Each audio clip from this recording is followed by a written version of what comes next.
Imagine you bring your problems to the counseling team, and after being asked several questions, you are able to get your problem solved by yourself. Having said that, how are they able to get questions that solves problem? Let us explore. The first principle is to ask five whys. Now, this is important to get into the root of the problem, and you start off by asking statements that you would wish to understand. You kept on questioning them until you cannot ask anymore. So, for example, why did the project fail? Answer: because we didn't have an adequate planning. Ask again: why did there wasn't adequate planning? Because there were not enough support from the senior manager. Why not enough support? Is that because of a restricted budget? The second method is to ask a mix of open-ended and closed-ended questions. For instance, when it comes to open-ended, you might ask, what do you think of the plans for the project?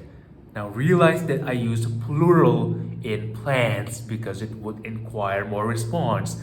Whereas when it comes to closed-ended question, you would simply ask, how many people do you think is sufficient to do this current project? You would ask straight to the point, direct question that would get to your expected answer. The third method is to use bridging. Have you ever realized that some of your conversations are uncertain and in a way that it flows wherever it goes without a proper direction? Now, in order to get back on track, you would require a bridging.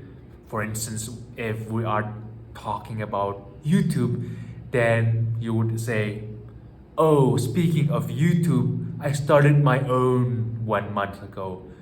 That is the first bridging. For another example is, that reminds me of how I first started my YouTube channel. Now remember to use bridging whenever you want to pivot conversation and do it as your way. Having said that, put yourself on the counselor's shoes and ensure that you are helping them by defining their own problems in their own terms, and so you are able to explore and encourage them to open up to your proposed solutions. So, why not try these three questioning methods? That is the message of today. If you have any questions or concerns for the next video's content, leave a comment down below. Thank you and goodbye.